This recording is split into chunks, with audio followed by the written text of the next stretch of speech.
Ah, les avions, la liberté qu'ils nous offrent, les beaux paysages qu'on peut apercevoir à travers les hublots, les jus de tomates qui nous sont proposés à bord, et ces secousses qui nous rendent phobiques. Ça envoie du rêve, non? Mais ces vols sont aussi une opportunité de se faire un max de thunes pour les pirates de l'air. Heureusement, ces audacieux pirates se retrouvent toujours arrêtés dès qu'ils touchent le sol. Sauf si vous avez tout planifié à l'avance. Et c'est justement ce que va faire le plus intrépide de tous les pirates de l'air. Mesdames, messieurs, laissez-moi vous raconter l'incroyable détournement du vol 305. Notre histoire commence le 24 novembre 1971, la veille de la fête de Thanksgiving, dans l'aéroport international de Portland, aux États-Unis. Un homme bien vêtu et calme, tenant une mallette noire, s'approche d'un comptoir de vol. Il dit se nommer Dan Cooper et achète en liquide un billet d'aller simple pour Seattle. C'est un vol court de 30 minutes.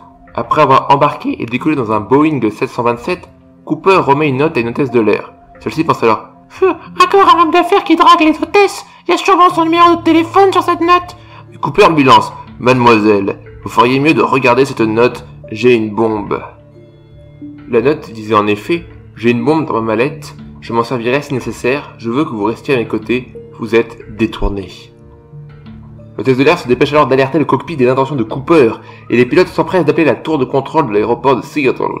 Celle-ci leur demande d'obéir aux ordres du pirate de l'air. En effet, il faut préserver la vie des passagers avant tout. Cooper demande une rançon de $200 000 en petites coupures en échange de la vie des passagers, ainsi que 4 parachutes pour les 4 personnes restantes à bord de l'avion après la libération des passagers, c'est-à-dire le pilote, le copilote, une hôtesse de l'air et lui-même. Mais il faut du temps pour rassembler une pareille somme. L'avion se met alors à faire des cercles au-dessus de l'aéroport pendant plus de 2 heures. Une fausse information est fournie aux passagers selon laquelle leur arrivée à Seattle serait retardée en raison d'une difficulté mécanique mineure. Oui, les passagers ne se doutent de rien. Ils ne savent pas du tout que leur vie est en péril. En même temps, tant mieux pour eux. Et à 17h45, 1 heure après le coucher du soleil, l'avion atterrit à Seattle. Cooper indique alors au pilote un endroit plus sûr dans l'aéroport et demande à ce que tous les volets des fenêtres soient fermés, pour éviter qu'un sniper le descende. Le pirate demande à une hôtesse de l'air d'aller chercher la rançon. 10 000 billets de $20 lui sont remis dans un sac à dos, ce qui fait $200 000. Bravo, vous êtes très bon en maths. 4 parachutes lui sont aussi fournis, les passagers sont évacués de l'avion. Un agent de la Federal Aviation Administration, l'agence gouvernementale chargée des contrôles de l'aviation civile des États-Unis, demande à rencontrer en personne Cooper à bord de l'avion, et celui-ci refuse. Une fois le ravitaillement de carburant terminé, Cooper ordonne de voler vers Mexico City, à la vitesse minimale possible sans décrochage de l'avion, c'est-à-dire environ 185 km/h, et une altitude maximale de 10 000 pieds, c'est-à-dire 3000 mètres.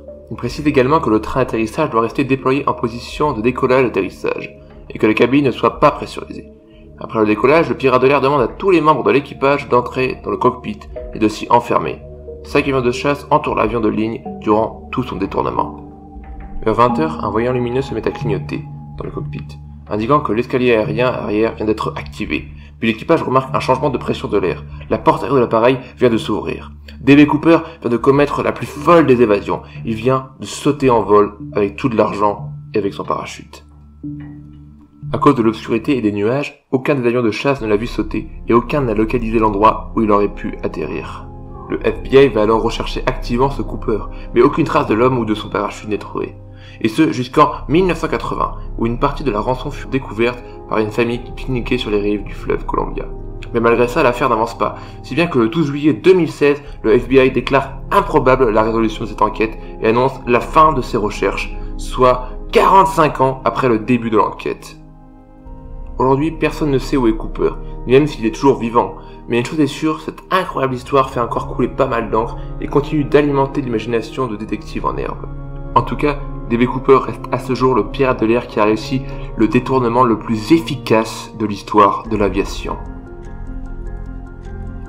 Voilà, c'est la fin de cette vidéo. N'hésitez pas à vous abonner, à commenter et à mettre un pouce en l'air si elle vous a plu. Vous pouvez aussi aller jeter un œil à mes autres vidéos. En tout cas, moi je vous dis à plus. Salut!